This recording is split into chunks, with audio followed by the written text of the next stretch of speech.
পোস্তার উড়ালপুল বিপর্যয়ে ২৬ জনের প্রাণ কেড়ে নিয়েছিল।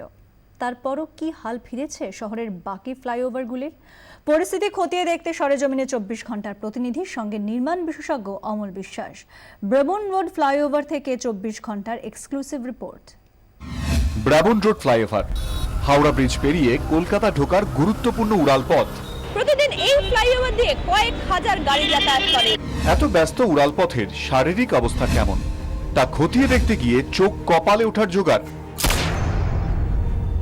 ব্রিজের সংযোগস্থল থেকে নাগাড়ে জল লিক করে এই অবস্থা।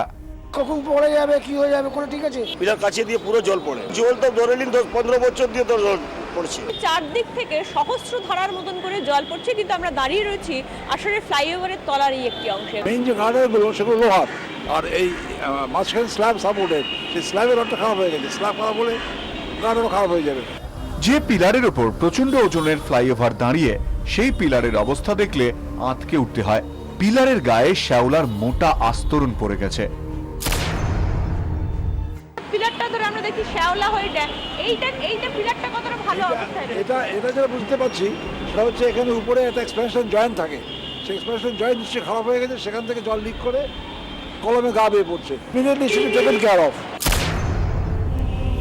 ড্যাম্পের কারণে বেরিয়ে এসছে লোহার রডের হাড় পাঁজরা, কোথাও আবার চওড়া ফাটল, কিছু জায়গা থেকে চাঙড় খসে পড়েছে। কয়েক মাস আগে লরির ধাক্কায় ফ্লাইওভারের একটি অংশ ভেঙে যায়, সেখান থেকে এখনো বিপজ্জনকভাবে ঝুলছে চাঙড়।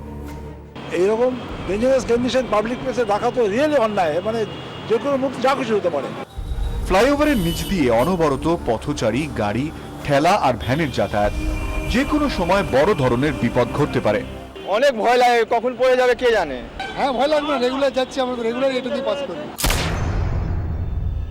অনুভব কি বুঝলেন, আপনার কি সাজেশন এই মুহূর্তে দেখে?